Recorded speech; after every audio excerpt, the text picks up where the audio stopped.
ಪರಿಷ್ಟು ನಿಮಗೆ ಎಲ್ಲರಿಗೂ ರಾಗಿ ಮುದ್ದೆ ಮಾಡೋದು ಹೇಳ್ಕೊಡ್ತೀನಿ.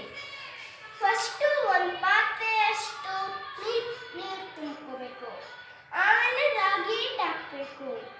ಆಮೇಲೆ ಚೆನ್ನಾಗಿ ಕುದಿಸ್ಬೇಕು.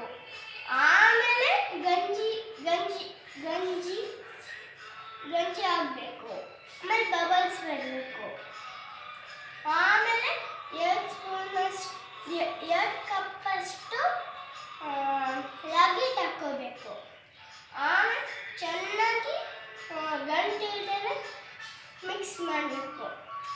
ಆಮೇಲೆ ಆಮೇಲೆ ಮಿಕ್ಸ್ ಮಾಡಿ ರಾಗಿ ರಾಗಿ ರೌಂಡ್ ಮುದ್ದೆ ಆಗಬೇಕು. ಆಮೇಲೆ ನೀವು ಊಟ ಮಾಡಿ ಹೊಟ್ಟೆ ತುಂಬಿಸ್ಕೊಳ್ಳಿ, ಏನಾದ್ರು ಮಾಡ್ಕೊಳ್ಳಿ. ಆಮೇಲೆ ಒಂದು ವಿಷಯ, ಈ ವಿಡಿಯೋನ ಸಬ್ಸ್ಕ್ರೈಬ್ ಮತ್ತು ಶೇರ್ ಮಾಡೋದು ಇಂಪಾರ್ಟೆಂಟ್ ವಿಷಯ. ದಯವಿಟ್ಟು ಸಬ್ಸ್ಕ್ರೈಬ್ ಮಾಡಿ, ಶೇರ್ ಮಾಡಿ. ಬಾಯ್.